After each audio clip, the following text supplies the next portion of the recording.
Hello and welcome to the Fit to Transform podcast, where you learn how to train and diet effectively and, most importantly, how to maintain those results for life, once and for all. I'm Nikias Tomasiello, a transgender training and nutrition coach working online with anyone who's ready for a true lifestyle transformation, anywhere they may be in the world. As a friendly reminder, any and all information provided is for educational purposes only. You should consult with your doctor before implementing any changes to your diet and exercise program. With that disclaimer out of the way, thank you for being here. Now grab yourself a cup of tea or pre-workouts and enjoy. Yo, welcome back to the podcast, dear listeners. Today I have with me Steph Smith from the ETPHD coaching group, I suppose. And she's here with me to talk about ADHD and nutrition. Steph, thank you so much for being on the podcast today. Oh, thank you for inviting me. Genuinely, it's such a privilege. Oh, thank you for saying that. Now, I always like to start a podcast with this question, which is, who are you? What do you do? And why are you so awesome at it? Oh dear, why am I awesome at it? Well, first of all, I am Steph. I am an online coach, and as you said, I work with the ETPHD coaching team. And what we predominantly are known for are helping improve people's relationship with food and body. I specifically work with a lot of creatives and a lot of people that have ADHD or ADHDers, as they like to be called. And I do also do a lot of guest speaking workshops as well. I go into a lot of schools, so I talk to teenagers about body image and disordered eating. It's a bit of I don't want to say passion projects, that sounds a bit weird, going into schools and saying that's a passion, but I love educating the younger audience as well. And I think, why am I so awesome at it? I think, well, first of all, I would say my lived in experience of disordered eating, poor body image and ADHD, I think I have a lot of common ground with my clients. And I don't think it's always great to work with someone that's similar to you. But for me, it works really well because there's that trust there from the beginning and that person that really gets it. I think, obviously, we're going to touch on nutrition, but to be honest with you, a lot of the work that I do isn't just nutrition and training, and I'd like to take a wider view on my clients' lifestyle, so then I can have a bit of a detailed view on their day. And get this sounds a bit weird, but a bit nosy, just to actually help them with lifestyle management as well. So I do more than just nutrition and training, and that, especially with ADHD, that works extremely well. So I think that's why I'm okay at that job. Yeah. Yeah, I think you're more than okay. As I was telling you off before the recording started, I've been following the ETPHD team for a while now, and I really share a lot of values with you people and the type of work that you do. I too emphasize lifestyle and mindset quite a lot. So I get nosy, as you say, with my clients too. I literally tell them nothing is TMI with me. Exactly, yeah. Because it's truly so helpful to go above and beyond training and nutrition. And that's why I wanted to talk to you today, because I think due to the way you work, you're going to have a lot of value to share with the audience. Well, I hope so. It'd be a bit awkward if I didn't, wouldn't it? Well, let's find out. The audience can see me, but I am rubbing my hands right now because I am going to go straight into the first question. And I like to set the foundations for a conversation by starting with a definition. So my question for you is, what is ADHD?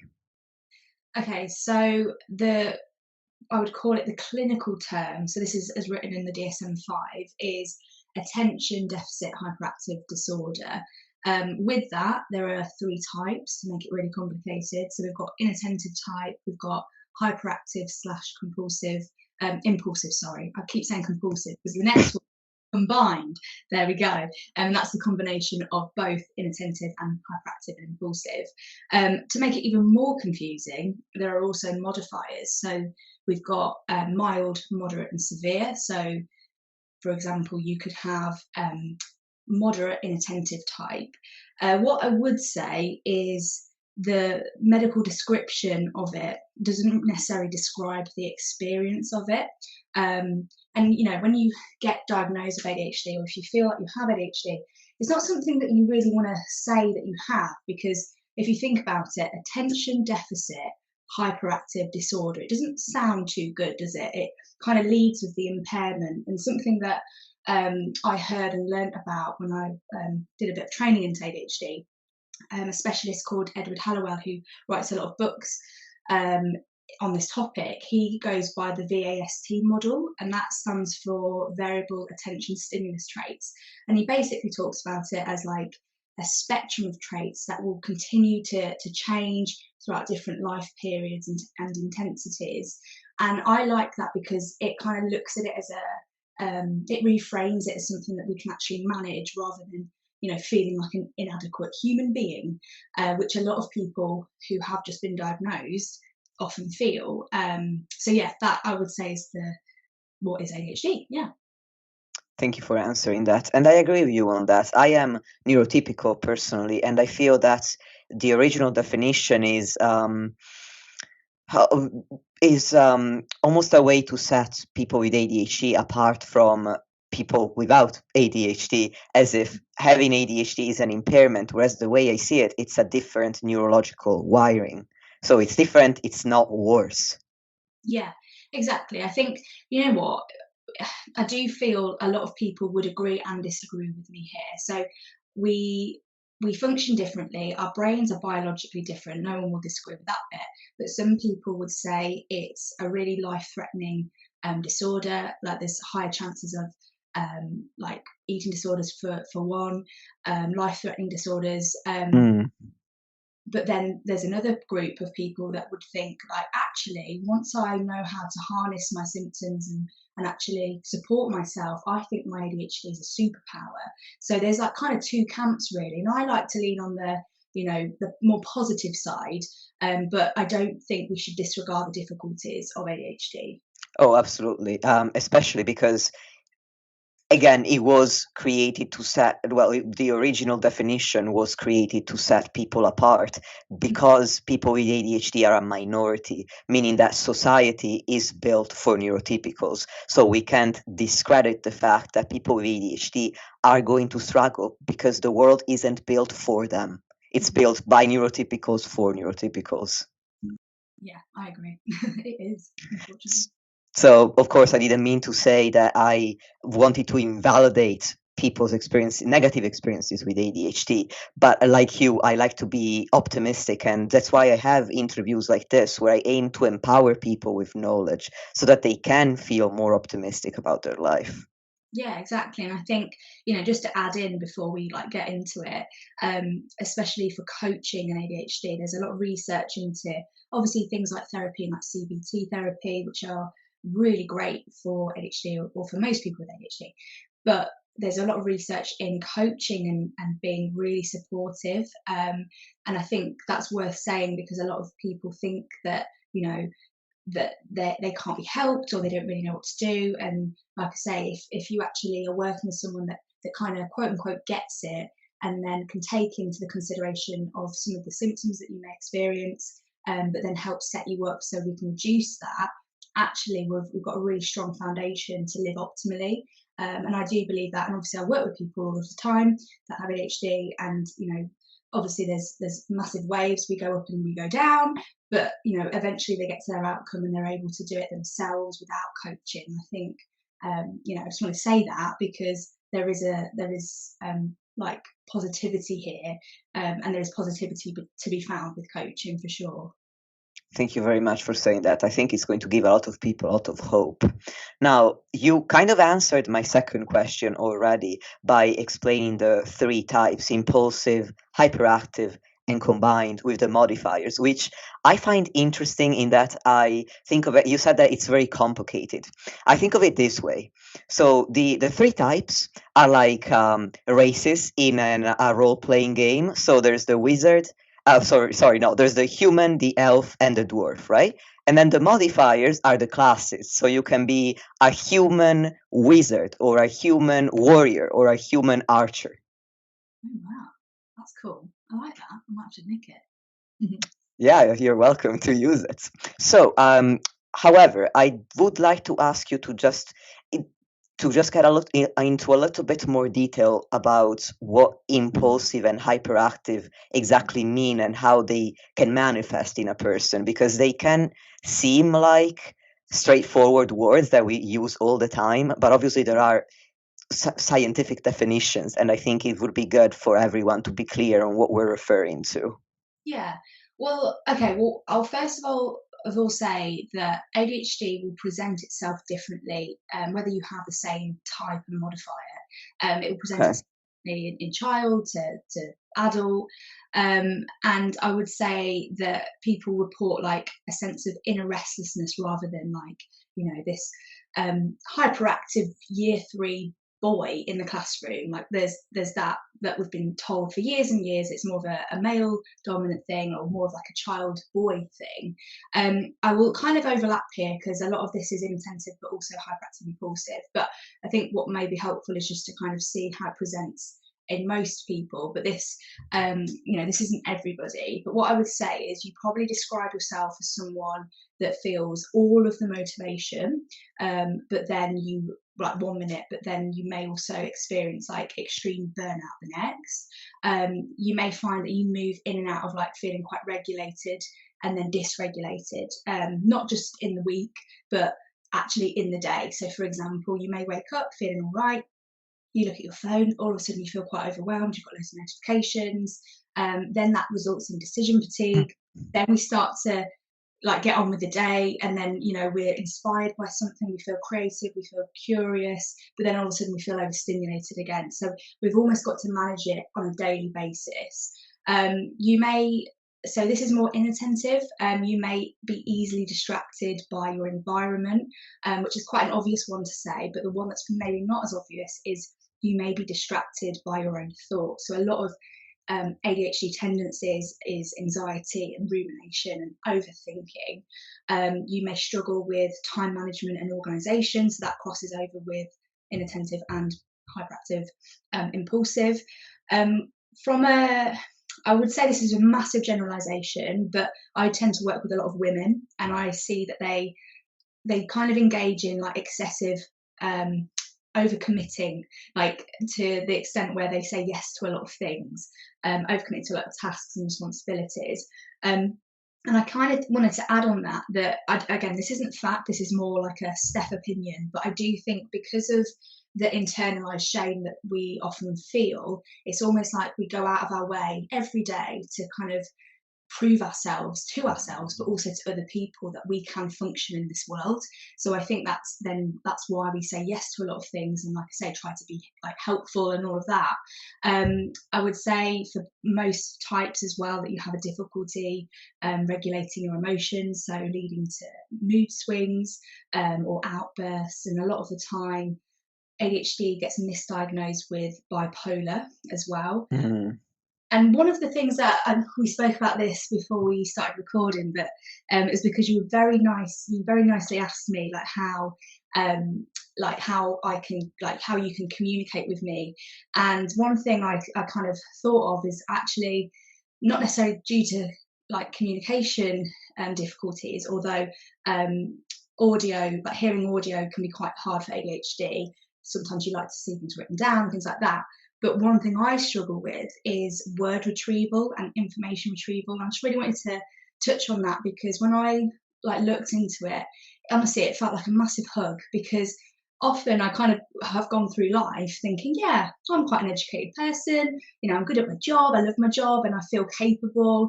And then I'll have moments where I feel stupid because I've forgotten something, or I'm like, well, I know that, but why can't I get that information? Or even if it's about in a conversation that's not pressured, like a podcast or like a talk, I can forget random words in conversations. And I think it's quite important to look at your brain if I was doing a presentation, I would have a diagram right now, but if you think of your brain in two halves, you've got the performance side and then you've got the knowledge side.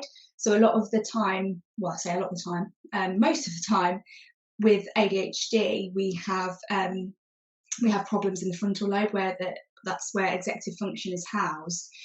So the front contains the frontal lobe, and this is where you use it for performance or performance-based tasks. And the back part is where like you acquire knowledge.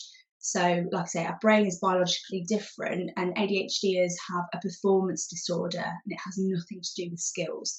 And I think that's hopefully quite nice to hear, because sometimes we often think, God, am I just a bit like feeling a bit stupid today? And actually, no, it's not. It's more a performance disorder.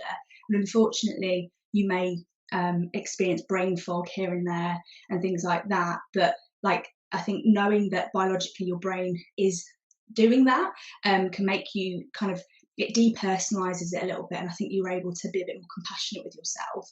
And I kind of learned that throughout like working with the ETPHD coaching team actually. And I remember coming off some podcast and being like, oh God, Steph, that wasn't your best work today. But now I'm like, you know what, even if I ramble, even if I stutter, even if I forget something, I'm able to kind of separate myself and go, well, do you know what, I showed up how I did, and you know, the point got across in some way, so it doesn't matter. So I just wanted to add that in. But other ways, sorry, I will finish this ramble very soon, but just while we're talking about how ADHD can be expressed, you will also notice probably sleep disturbances. So it's estimated that 25 to 50% of ADHDers struggle with a sleep disorder as well.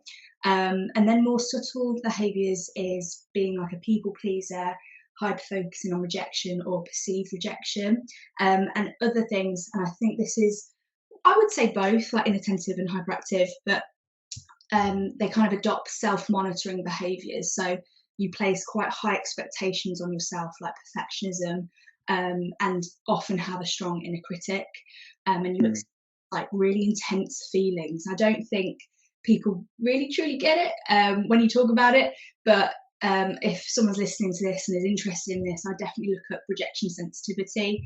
It's just like a heightened response to perceived rejection, basically, or negative feedback. And yeah, so that's kind of in a nutshell how it may be expressed in adulthood, which are like subtle ways, but also more obvious ways as well. That was very exhaustive. Thank you so much, Steph. And also thank you for sharing about your own experience. That is so helpful and insightful. Now, the next question is basically opening 25 cans of worms at once. Okay. And it is, how can ADHD affect your relationship with food and your behaviors around food? Okay, so what I would say, again, linking kind of what I said before, like more the non-obvious things. So you're probably experiencing increased shame, increased isolation, and decreased well-being, and probably self-neglect. So when you feel that shame, it can be really hard to like re-engage with healthful behaviours. So that may look like inconsistent eating patterns. I say self-neglect. What I mean by that is you may not prioritise like eating at lunchtime when you've got a list to do and your boss wants you to do a task and all of that. And then sometimes, like I said, with the emotional dysregulation, you may find that you emotionally eat or overeat. And there's so many little subsections, and if you want me to, I can go into them a little bit more, but they're the kind of the main things I would say initially, and that's how it affects your relationship with food. So essentially, if I understand correctly, the three main reasons are that the three main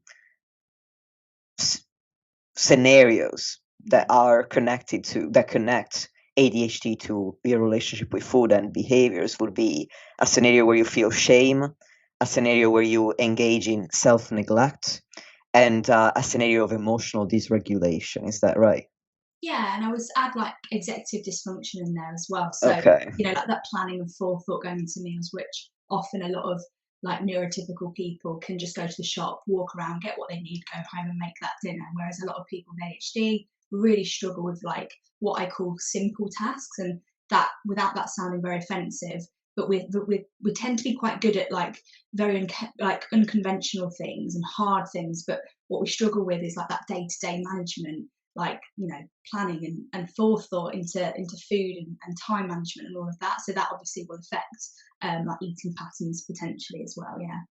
Yeah, that makes a lot of sense. I actually have a lot of clients with ADHD because I work with a lot of not neurodiverse, gender diverse clients, and Mhm. as you may be aware of, the incidence of neurodivergence in transgender and gender diverse people is higher than in other populations. So I do have a lot of people with ADHD, and in my own practice, I found that they report certain struggles regarding food and behaviors around nutrition that are related to these scenarios that you've brought up. And one of them is the inconsistent eating pattern, where they would overeat, and then also have periods of undereating on the same day. So they would start um, grazing all day, and then they would have what they would call, in their own words, a blowout at night. Um, and I would like, if possible, if you could go into that a little bit more and give some strategies on how somebody could support themselves to prevent this type of behavior. Yeah, I mean, I'll kind of work backwards when you said like having that kind of like massive blowout probably in the end of the day. So I would refer that as like nighttime in eating or like revenge bedtime. So when I say that, what I mean is sometimes when we, like, let's say we wake up and then things start to go okay, but then things start to go wrong. We might hyper focus on a task and like time runs away with us, or trying to think of other examples where the day might go a little bit wrong. But basically, when we talk about like nighttime eating, so yes, that will also be influenced by undereating in the day. And as we know, undereating will often lead to overeating at some point. So revenge bedtime, when I talk about that with clients, it's almost like they're regaining their time through food. So they're using food to soothe and reclaim the time that they lost. So this kind of links with the sleep hygiene and that disruptive sleep pattern, and how this vicious cycle works, because they may not sleep very well, which will then the next day impact mood and decision making, and then affect time management potentially. And then that's when we kind of feel a bit like all over the place with our eating pattern. And then when we're at home, let's say we've worked and we've just got in, and then it's almost like we've got, oh, okay, I've got my time back, but how can I use that time wisely, and how can I feel better about myself? And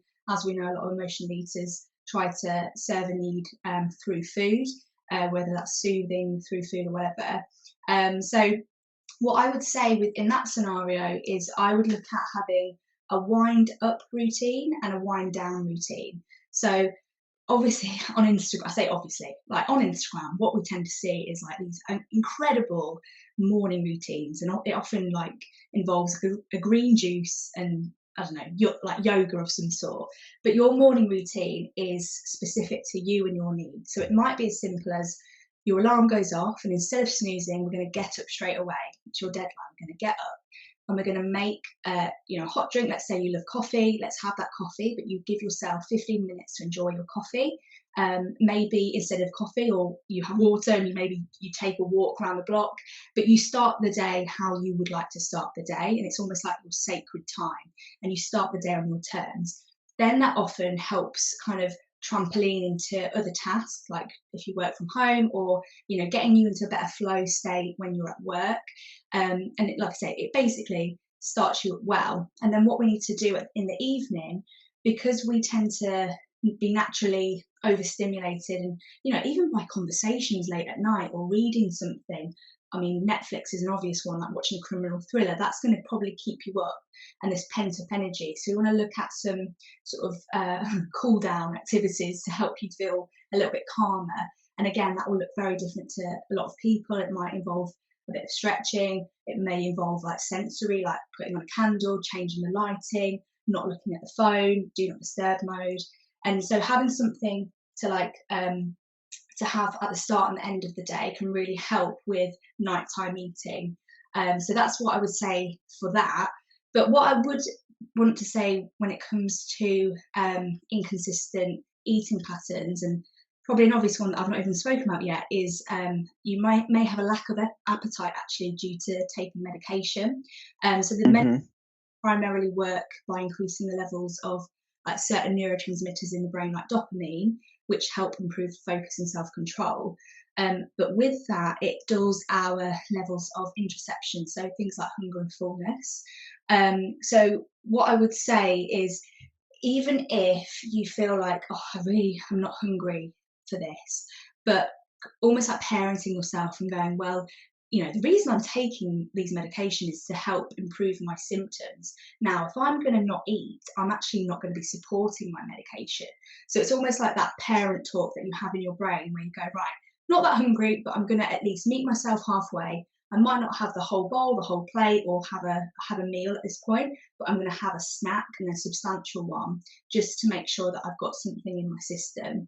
And then, some people will laugh at this because it doesn't work for everybody, but having like reminders on your phone, like either visual cues or audio cues, like an alarm, just to actually help, prompt you to go, like either drink water or, have that meal, whatever it might be. But yeah, I would say they're the things that I would look at, the most obvious ones. But if we go into it a little bit more, people tend to be quite impulsive with food choices, and like due to like the struggling and the planning element of meal prep, or just regularly knowing what you're going to have for dinner. So to help with that, I would just be really conscious of your food environment. So I would have things that you want to eat more at eye level, or things like fruit that go out of date quickly, like to be seen in the kitchen rather than stocked away in a cupboard, because you're going to forget. If you can't see it, you will not know it's there, because we tend to forget. So just looking at how you place, I know this sounds a bit too detailed, but genuinely it can be really helpful. Look at how you store food in your fridge and your cupboard. That can really help, like with those like go and grab snacks.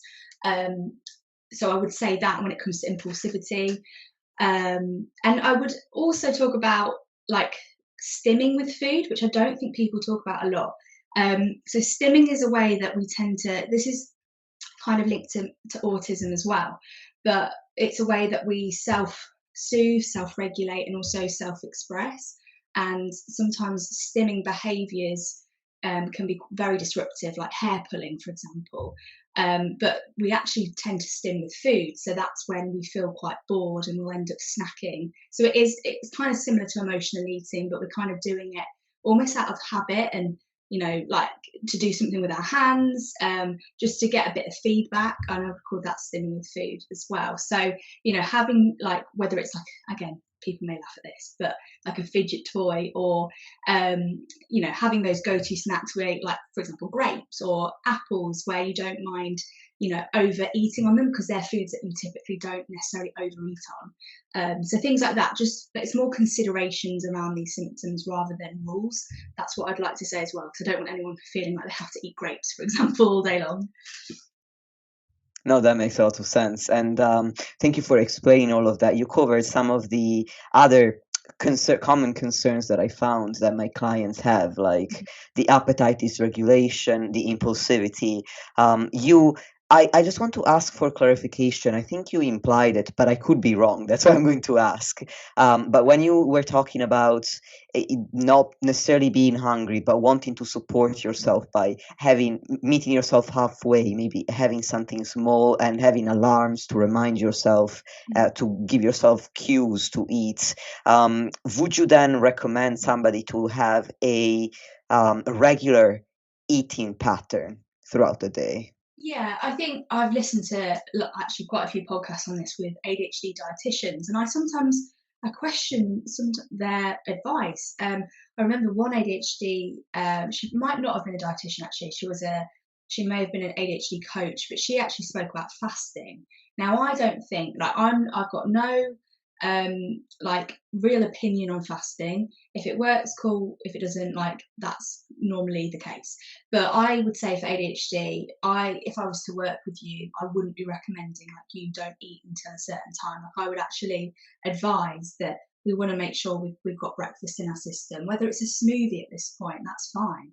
Then we look at making sure we're setting time to eat, and people that may not have a very conventional day, they may work on tour, which a lot of my clients do. They change environments, they live in hotels, or you might be a nurse and you have different shift patterns. But what I would say is go, right, what is realistic for me and what is accessible for me? Now, sometimes we think, right, the only right way to eat is homemade food, because we need to really think about health and really think about every ingredient. But actually, probably the best thing that you can do is maybe look at a meal prep service, or look at go-to snacks. Like, I'm not saying protein bars are the cheapest thing in the world, but having something where you can grab and go, and it may not be a meal, but it's something that we just want to make sure that we're having those beats in the day where we're eating. And ideally, what I would do with you is I'd work our way up, so we are having at least 2 substantial meals that day, and that is realistic for most people. 3 meals a day sometimes can be quite hard for like lifestyle reasons, and obviously there's nuance to everything. But yes, this was a rambling way of saying yes, we definitely want to look at and aim for eating regularly. Yeah. Okay, that makes sense. Thank you for clarifying. Now, when it comes to having a regular meal pattern, that does imply that you will need to plan and manage these regular meals and snacks. And so that, in reference to what you were saying about the executive function impairment, how would you help somebody with the planning and scheduling of these regular meals? You've already touched upon the alarms and the food environment. Is there anything else that you would advise? Well, I mean, maybe a question for you, because I can talk a little bit more about executive function and what that actually is. And to be honest with you, that's the area that I really, really look at with clients. So I can go into that a little bit more if that's helpful. Yes, I would love that, actually, Yeah. please. Okay, so executive function, like I said earlier, or I might not have said it, who knows with me sometimes, it lives in the front of our brain. So it's in the frontal lobe. And what is housed in there is things like your working memory, time management, regulation of emotions, planning, forethought, learning from consequences, organisation, and actually how you process information. And this is the cognitive and mental ability to enact goal orientation. So people without ADHD can often transition seamlessly between wanting to do something and doing it. But for ADHD brains, there can be a massive divide between the two. So how I look at it, and an analogy that I've used with PTs when I've done talks on helping PTs support their clients, is if you think of it as the director that lives in your brain, and the director has a script. So in a neurotypical brain, there's a director with a script, and let's just say the day, something's happened in the day, bit chaotic. That neurotypical person is able to go, see whatever's gone on, but then come back to the script. Now, in a neurodivergent brain, how I think of it is the director's there, but they do not have a script. They've lost the script. So we as coaches, or me myself anyway, I like to look at how can I cue their executive function. And there are quite a few ways that we can cue that. So I would say, first of all, you can cue executive function through exercise. So I would say, specifically to ADHD minds, it raises the level of neurotransmitters in the brain, which reduces ADHD symptoms. So there's some research into exercising first thing in the day that gives more of a lasting effect on increased dopamine throughout the day. And the research actually says as little as 30 minutes of exercise or movement, I'll add, can improve executive function performance. Other ways that we can help executive function is actually being outdoors and being in nature. Again, this is all evidence-based, by the way. I'm not just talking about my own opinions here, but being outside can significantly reduce ADHD symptoms compared to being indoors. Other ways like mindfulness, which a lot of ADHD people will literally eye roll when I talk about it, but we often describe an ADHD brain as an overcharged nervous system.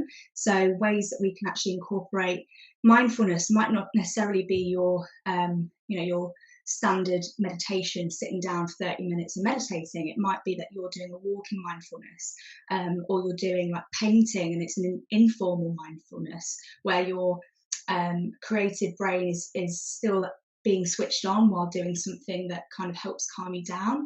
And obviously nutrition is going to support executive function. But what I would say here, sorry, I do ramble, don't I? But if you think about it, it's all good and well. We talk about nutrition and ways that we can be more optimal with our food. But if you're someone that struggles with planning and, getting up in the morning, or emotional regulation, it doesn't matter how much nutrition knowledge you have. we're still not going to implement it. So this is why I really focus on executive function. But then when I think about lifestyle management, what I would say is, like, we want to ask ourselves or the client how we can reduce those ADHD symptoms, and then how can we apply it in an ADHD way. And I say that, again, bit of a generalization, but ADHD brains love novelty, and we kind of love challenge and competition, and pressure. So I don't say like we love pressure all day long, obviously not. But if you apply a deadline onto something, it really does create action for that person. And for a lot of the time, people with ADHD struggle to like go with that knowledge and start. They have all this intention, but they just can't get going, or they go the other way, they start going and they can't stop. So it's a very kind of opposite traits from one day to the next. It's a bit of a bizarre thing, really, but you want to apply interest. So when I'm kind of going through my notes, the ones that I've just mentioned about being outdoors or going or physical activity, to kind of make it interesting, maybe you want to have like garden picnics with family, like to think of ways that you can spend time outdoors. Obviously this time of the year it's a little bit easier because it's summer, but like also you can incorporate mindfulness like strategies, like a walking meditation outside, so like you're ticking like 2 boxes there. And then with physical activity, again, a lot of people have all the intention in the world to go to the gym, but for them it's just not enough to get them there. But if they did it with somebody else, they paired up with somebody, so they're more likely to show up to that gym day, whether like if it was just themselves, they probably wouldn't. Or just being an advocate for group exercise classes to really encourage connection as well, and to have that getting them to really like exercise is really important. And then with mindfulness, like I said, you can really get interesting with that. You can incorporate music, and also, while I'm here, while I'm talking about like structure and how to help someone with their planning, something that's quite overlooked but also is researched is music, and how music can actually elevate dopamine in the brain. But how we can use music, like like how we have workout playlists to help us get going, but we can also have work playlists or playlists to help us putting timings on things. So when a song finishes, that's when I do this. And I know this sounds a bit ridiculous, but it's all these little cues that can really help someone manage their day to day. And like I said earlier about that wind up and wind down routine, that again can really help. Like a low dopamine morning can really help them not feel overstimulated or overwhelmed when they start their day, and then they start their day in a way that they want to, which then will have a really positive impact for the rest of the day. So yeah, I need to have a sip of water because I think I've spoken for too long there. Oh yeah, please take your time. This is so fascinating. I've been taking a lot of notes, so thank you for that. Oh, great. Oh, sometimes I just think, gosh, am I even making any sense? But yeah, I would just to add, like, when it comes to incorporating, like if you're a PT listening to this who has ADHD, or you work with people with ADHD, like one thing that I would say is you want to incorporate like that interest, that kind of challenge element, that pressure, that time pressure, or even if it's like just asking them like when do you think you'll be able to do this, and then keeping them accountable to that, and then that novelty element. Like I sometimes I laugh at this sounds awful. I laugh at coaches. I don't laugh at coaches. I promise I don't do that. I take that back.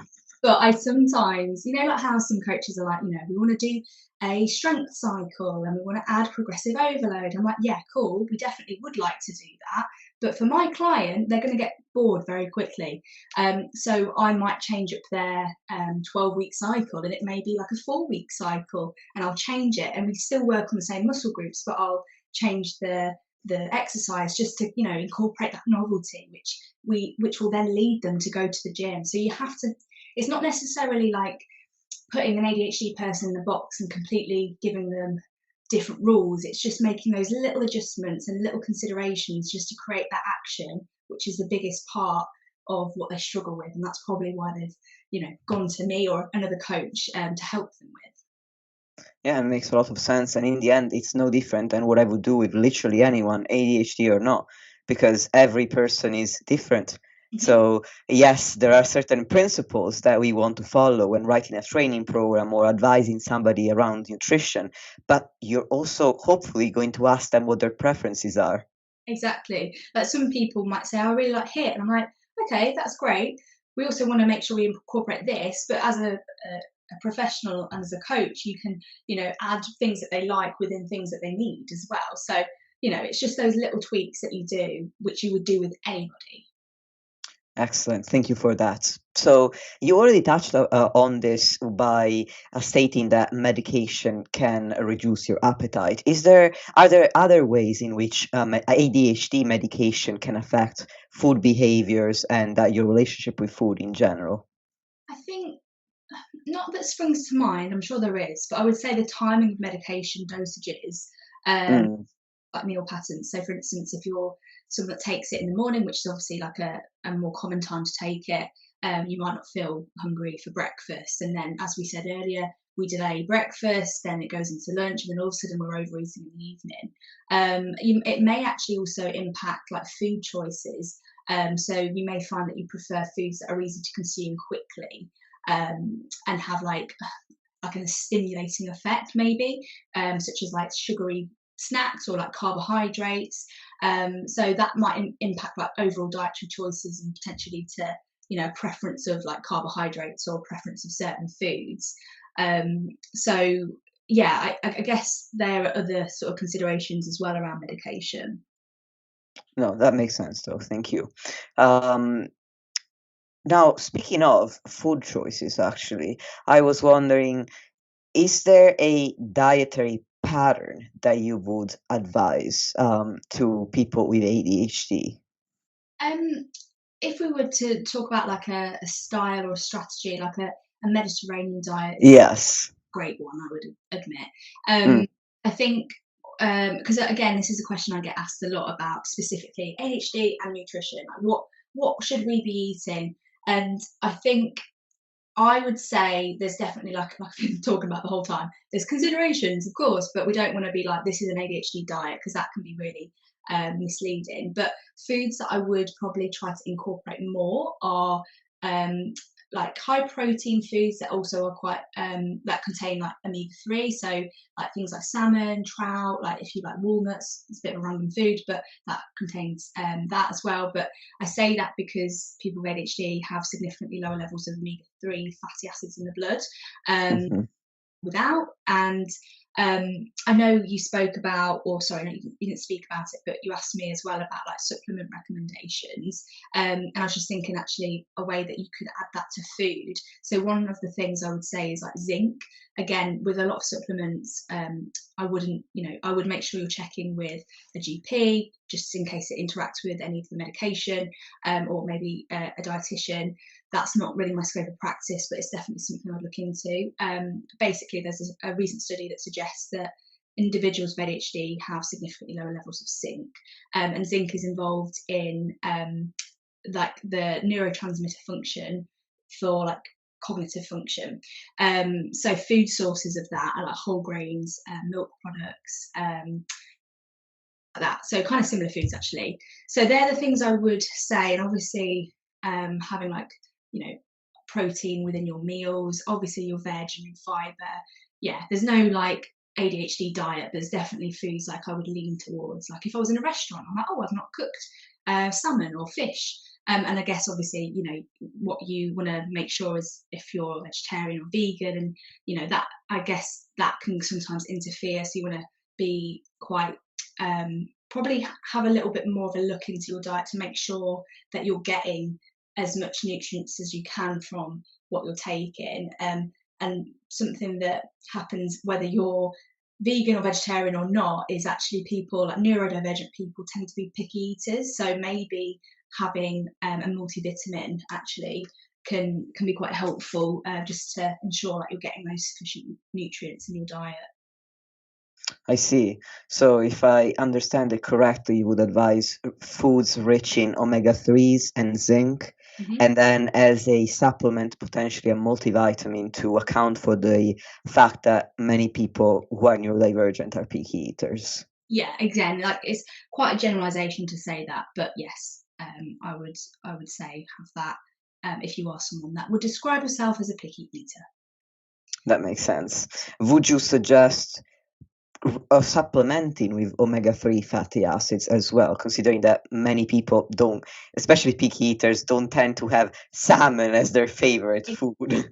Yeah, you're right. You got me there, damn. But yes, you would have omega-3 as a supplement. And to be fair, I would probably supplement like anyone with omega-3. Someone's going to listen to this podcast and be like, no, don't do that. But generally speaking, again, I can't speak for everybody, but omega-3 is a good supplement to have in the diet, or to take, I should say.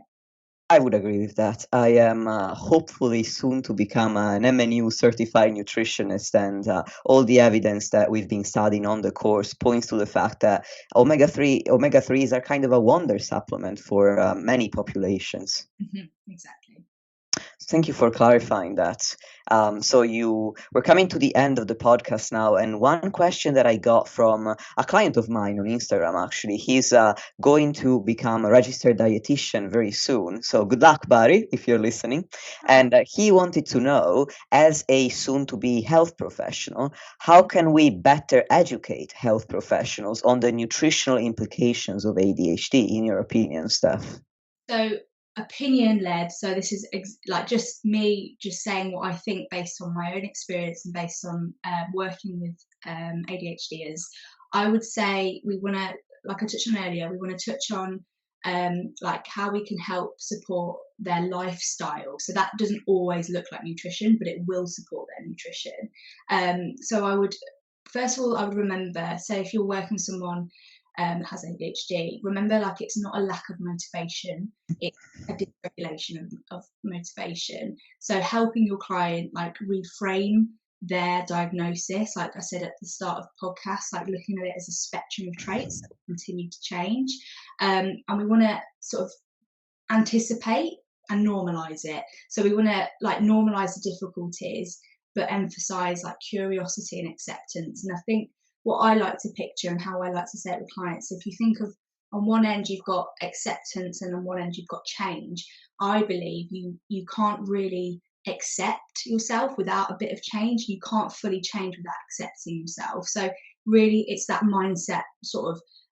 approach I take with my clients, and then integrating, obviously as a dietitian they will probably have a more detailed approach when it comes to their clients' food, but I would then integrate like mindfulness practices, movement, being outdoors, things that really help with that emotional regulation, and also helping them ask for accommodations. So a lot of neurodiverse people feel overwhelmed at work because their boss hasn't, like helped them in a way that would be really helpful for them. So maybe they're like I said earlier about like the way that we process things, they may be giving them verbal instructions, but all they need is written instructions. So don't be afraid to actually vocalize and honor your needs. So if you're someone that feels like, oh, I just don't like setting boundaries, reframe it as, how can I honor my needs? And that's how I would help a dietitian maybe, or a coach to help their client. And one thing I would say as well, just to add, I do talk for England, as you know, but the last thing I would say is sometimes as coaches, we often overlook what we're here for. So we're here to help our clients in the here and now. And that is one thing an ADHD brain is great at, is that they're very much in the here and now. And let's look at how can we support that person's day and that week, rather than thinking about that the outcome and the mountain that we've got to climb to get to that outcome. And let's just simplify it and just think about what's that next choice that I need to make to support myself. And so yeah, that's probably how I would approach it. And I know that's not necessarily touching on nutrition, but that genuinely is probably one of the biggest things that you can do to support nutrition. So it sounds like you're suggesting a holistic approach that looks at the whole person and their lifestyle, not just nutrition or just training, or the two combined. And also from a coach's perspective, a focus on the process, the day-to-day process, rather than the final outcome. Exactly. And just to add as well, like I said earlier, it's not a skill problem or an education problem. There may be an element where they may be missing that education in nutrition or education in ADHD, but it's more the fact that they need to do something and doing it. It's that in between that they struggle with. So let's look at that bit and helping them cue them, just so that they create action themselves, so that eventually they won't need a coach to, prompt them, because ultimately we're trying to get them to feel complete autonomy in their life, which is, something that they may not feel because of everything that they experience. So yeah, sorry, rambling again. No, you're not rambling at all. So let me know if I understood that correctly in terms of the meaning of this performance issue. It sounds like the person is capable, but it's the expression of that capability in the outer world that's the problem. Exactly. Yeah, and you'll often hear them say, like, they know what to do, they just don't know how to do it, or I've had a really good week and then I've just got a little bit of stress at work and then everything's gone to pot, because it's almost like they can't filter what's important and what is less important. So everything feels extremely intense and overwhelming. So part of the work I do is unpicking that overwhelm, just so they can breathe a little bit, and then that's when we can go, oh yeah, let's make sure we're having breakfast, so yeah. Okay, so I was thinking about this performance issue, and an analogy that came to my mind, and you can correct me if I'm wrong, but it reminded me of sport performance, and particularly strength performance. So, for example, I was thinking about a power lifter who can lift 500 kilograms. They have that strength, that's not the issue, and they also have the technical skill to perform that lift. So skill and strength are there, but then on the day they didn't sleep, they didn't have their caffeine, and they just can't do it, but they know how to do it. They have the skill and they have that physical strength, but it's the expression of that strength on the day that is the problem. Exactly that. I love that. Yeah. Excellent. Thank you. I just wanted to make sure that I got it right. And hopefully through my weird analogies, No, I love that. will understand better too. Thank you so much. Mm-hmm. Okay. These were all the questions I had for you, Steph. Is there anything that you think I didn't ask that you would want to touch upon, or anything that you discussed that you would want to get back to and explain in a little bit more detail? I don't think so, I'm sure I'll come off the podcast and say, oh, I didn't speak about that, but I genuinely think I've spoken about a lot of the main things I touch on. So yeah, if unless you have any other questions. No, I think we covered a lot, and this was an excellent podcast, honestly. It was very informative. I personally learned a lot, and hopefully the audience as well. So thank you very much. Now, I want to give you the opportunity to let the audience know where to find you and how to get in touch with you, and for you to plug anything that you would want the audience to hear about. Oh gosh. Well, I live on Instagram, Steph_ETPHD Coaching. As we said earlier, I work with the amazing ETPHD coaching team. And yeah, so find me on Instagram. I do also have TikTok, but that's another conversation for another day. TikTok, but there I am on TikTok. So yeah, I'm on there and I have an email list. So if you like to have like weekly emails with a bit of information, then I would definitely subscribe, which sounds really cringe now I've said that out loud. Who do I think I am? But yeah, that's where I live. There we go. Thank you. And what I will do is I will link your Instagram account in the show notes, because that's where I'm assuming everybody can find a link to your email list, and also that's the easiest way to get to the ETPHD coaching team's account as well. Yes, exactly. Perfect. Thank you so much, Steph. Dear listeners, thank you for tuning in and lending me some of your time today, as always. I am very excited to bring this podcast to you, and until next time.